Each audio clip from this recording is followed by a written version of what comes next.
Let me get out of your way there. Good morning, everybody.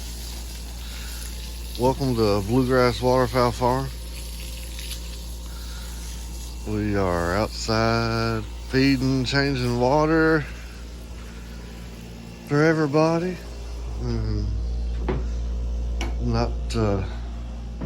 Not much going on. All the rooters, all the sinks are empty, and we got some bunch of shallow Weegians in here, and we got a few lacing teals in here,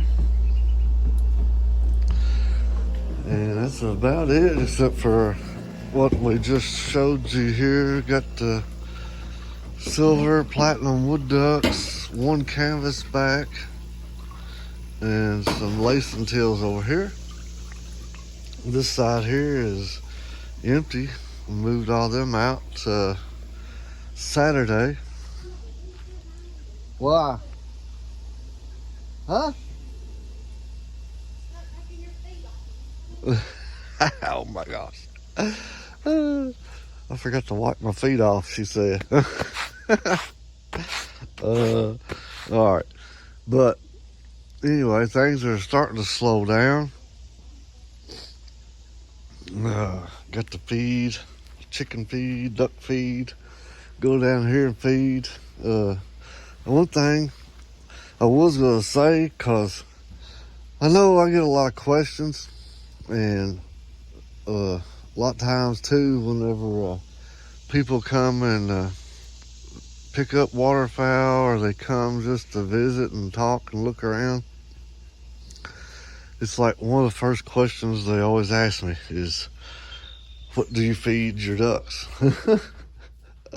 And you know, a lot of people gets freaked out, but we feed it's a mini pellet, and right now we're feeding Kallenbach, I think's how you pronounce it. I ain't 100% for sure on that, but this is duck, goose, waterfowl pellets, and I've seen on their website they've changed the name to duck, goose, and swan, but they haven't updated their bags yet. But anyway, we use this. It's a 18% waterfowl pellet, and they recommend it for all waterfowl. So that's what we're feeding our young ducks plus our breeders. And I don't know how long, I think we've been feeding this now for a couple months, almost 3 months, I guess. And they are eating less food, if that makes sense. All right, here you go. I gotta go get ready. All right, they're eating less food. I guess it's from what I understand and have heard from a few people, and then what research I've done, is that, you know, the more nutrients, I guess you could say, that's in the feed, then when the ducks eat it, it fills their body up, I guess you could say. You know, I'm no scientist. I can't go into all the funky terms and big words with all that, but I mean, it's just like you, if you go eat if you go out and eat a big old healthy meal, then you're going to get fuller faster than if you're just eating a bunch of junk food or stuff like that. You're going to want more sooner or whatever. So this has got more nutrients in it, and they don't eat as much because they don't get as hungry, I guess you could say. I don't know. That's what I'm saying. And then we give them that's black soldier fly larva. We give them some of that. And then I feed a trophy fish food. This is a Sportsman's Choice, but it's just a small round, kind of like a mini dog food, I guess you could say. But we feed free choice 24 hours a day, 7 days a week. I keep a pan sitting out there, and they just come up and eat whenever they want to eat. And that's the way we've always done it. Always had good results out of that. Because, I mean, you know, my opinions are just like people. And I'm not saying a duck is a person, so don't flip out and go crazy there. But I'm just saying they're like a person, you know. Everybody don't get hungry at the same time. So that's why we offer free choice. When they get hungry and they know where the food's at, they come up and eat it. That's just the way it is for us, and it's worked great. So let me go down here and get started, and I'll be right back.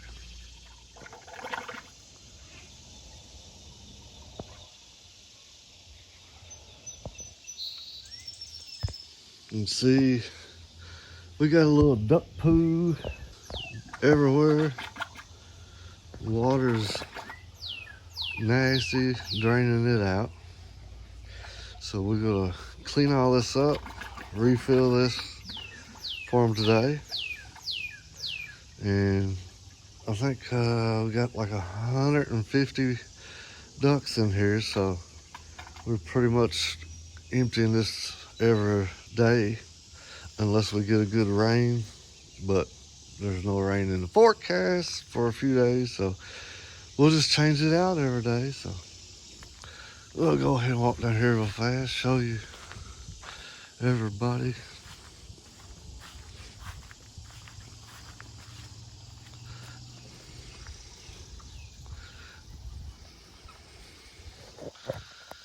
Everybody doing good. Turned the ringtails all loose. Turned the young canvasbacks all loose.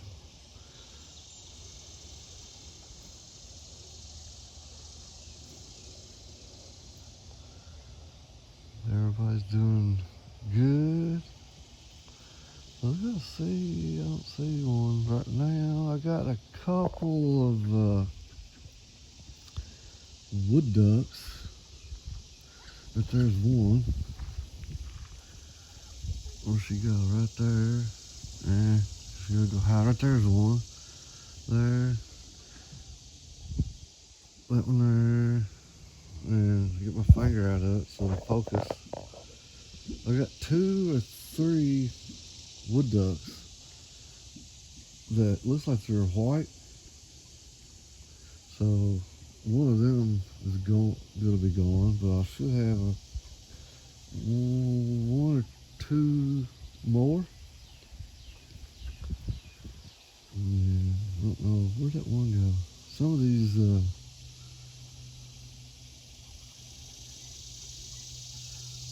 white mandarins, you can't never find them when you want them. But there, that one over there next to the fence. I know you can't really tell it in my video. The older ones, the drakes, are starting to get a little color in them.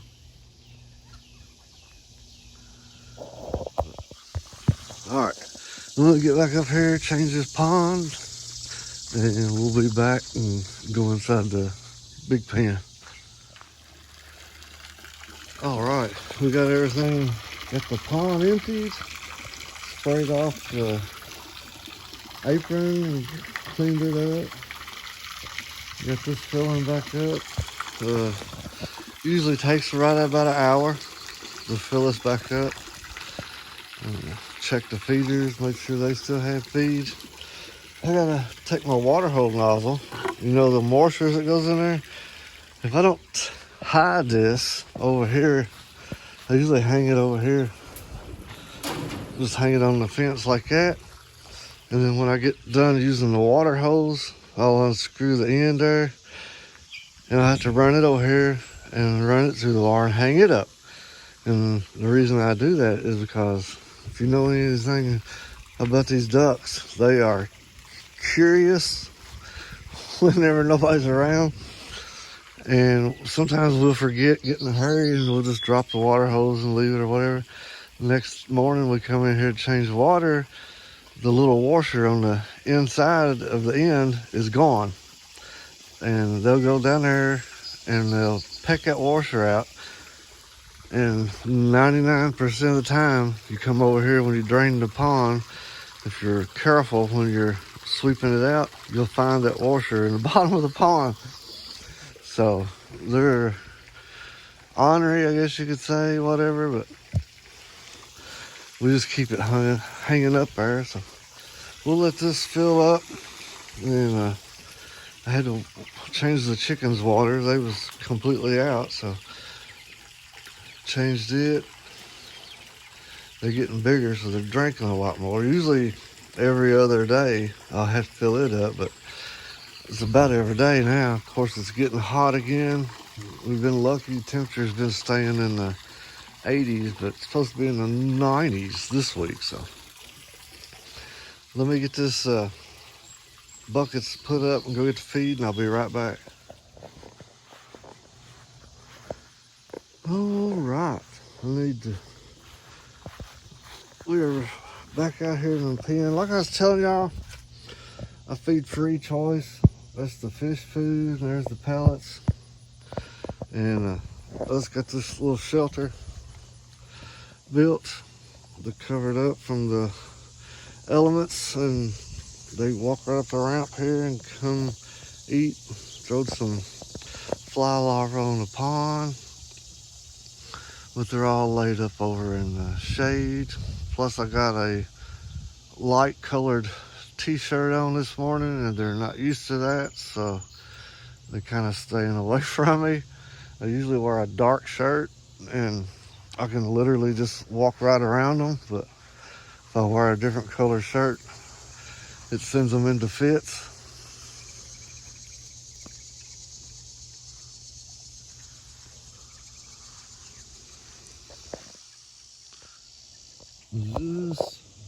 I try to watch everybody every morning when I come out here, get a head count of everybody, make sure everybody's still here and still doing good. See if anybody's bagged down. That's why, I don't know, it just surprises me.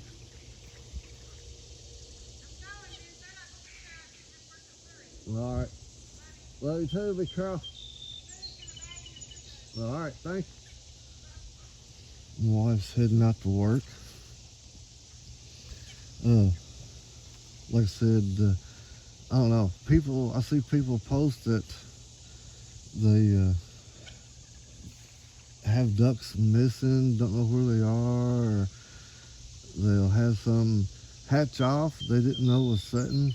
And I don't know, it just seems weird to me because, like I said, I try to count mine every morning so I can make sure everybody is doing good, nobody's, hurt, injured, or sick.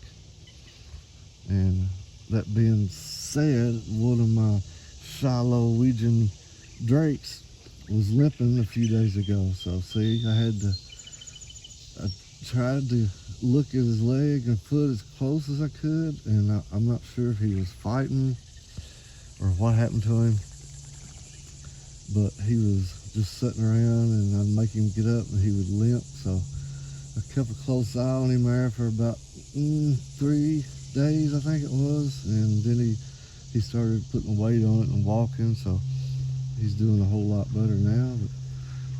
But that's what I'm saying. If you got one that's sick, injured, or hurt, you need to keep an eye on them so you can treat them with something, at least try to.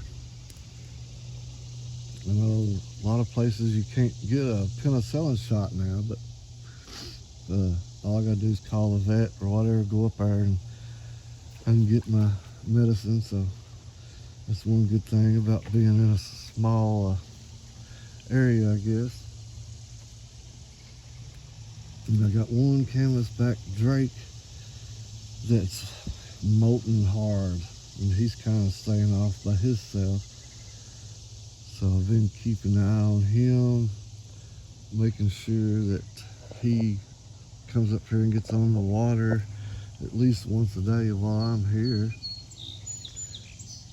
But hopefully he'll pull through it. And the diffuser, I mean, a lot of people says this diffuser is doing a good job, but it's not moving the water on his backside, so I'm not satisfied with it. So I ordered a new type of diffuser yesterday. It's supposed to be here Friday. It's bigger, so hopefully it'll do a little better job.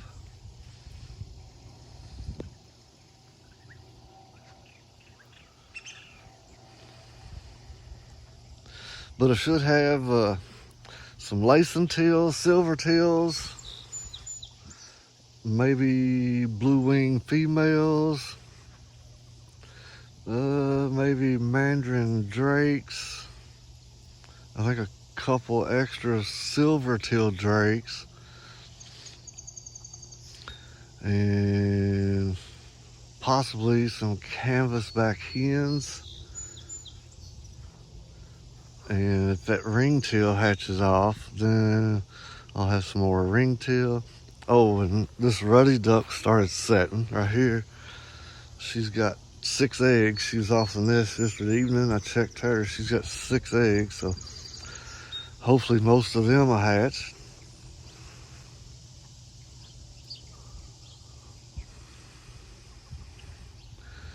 The 2 older drakes are still in full color, so there's still a chance that 1 or 2 of the other hens would lay. I wish they would, but we'll just have to wait and see. But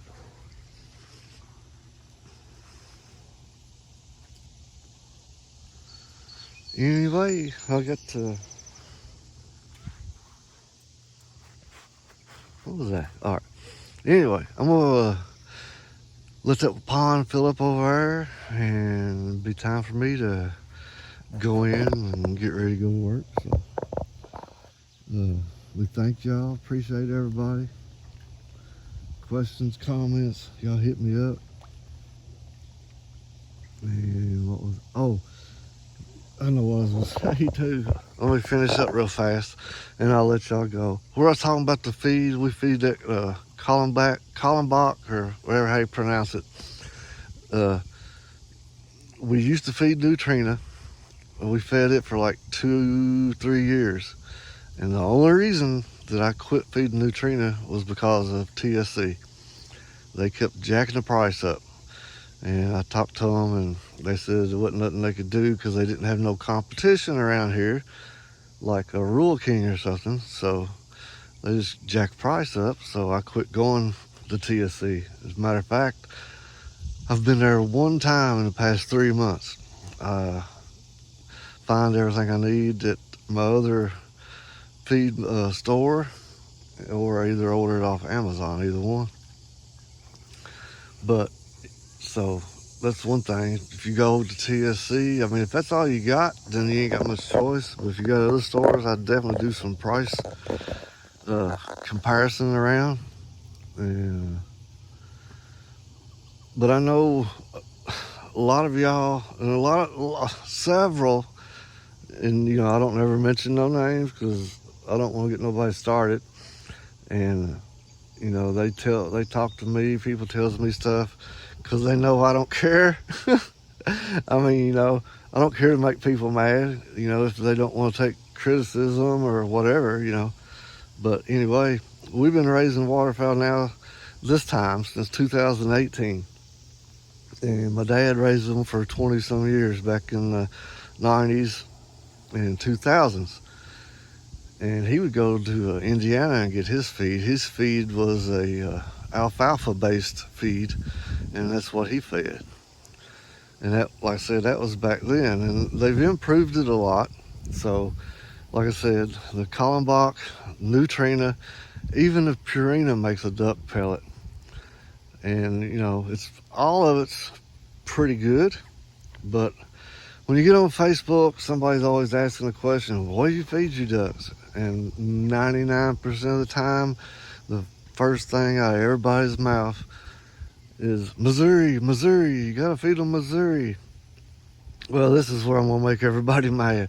No, you don't have to feed them Missouri. Missouri is a good food. I'm not saying it's not, but I'm just saying you don't have to feed them that. And if you just got a few ducks for pets or a small hobby, something like that, then it's understandable if that's what you want to feed. But if you raise several ducks every year, then I'm assuming that you're going to try to make a little extra money. And if you're buying Missouri all the time, then your profits is already gone. You're not going to have any profits because at Missouri, if you order it off of a Chewy or something, it's like right at $50 a bag or more, depending on what you get. So a lot of you guys and gals that raises several ducks a year, they might feed a little Missouri for their chicks or ducklings, whatever, but very seldom that's all they feed to their adult birds because it's so high. And that's why I said I'll show you what I feed, tell you what I feed, show you how good everybody looks. Feather quality is great, except for the ones that's molting right now, but they will come back and they will look good. So, if you feed a cheap feed, you don't expect your feather quality and healthy birds to be as good because the cheap feed is missing, a lot of the nutrients and everything. So that's why, you need to research, read your labels. This food that we're feeding now is got a lot of niacin in it. Like I said, it's specially made for waterfowl. And that's not just for domestic ducks, as some people want to think. It's made for waterfowl, which includes all ducks, geese, even swans. When we had our black swans, they ate the same things as the ducks ate. And they was laying 3 clutches of eggs a year. So the eggshells was hard. The eggs were fertile, and everybody was healthy. So, I don't know. A lot of people want to tell you they feed Missouri, but they won't, show you or tell you everything else they feed. So, I don't know. Whatever, I guess. But that's why I said we're different than everybody. If you get mad at us, you just have to get mad and hopefully you'll get over it. But it's just what we do. I don't care. I like to try to help people out by telling them the truth and showing them the truth. So we don't try to hide anything. So y'all know, you got any questions, comments, concerns, y'all hit me up. And we'll do our best to help you out. So I'm going to get in the house, start getting ready for work, throw these videos together, upload them for y'all. So y'all have a great week. Stay safe. We'll catch y'all next week. Thank y'all.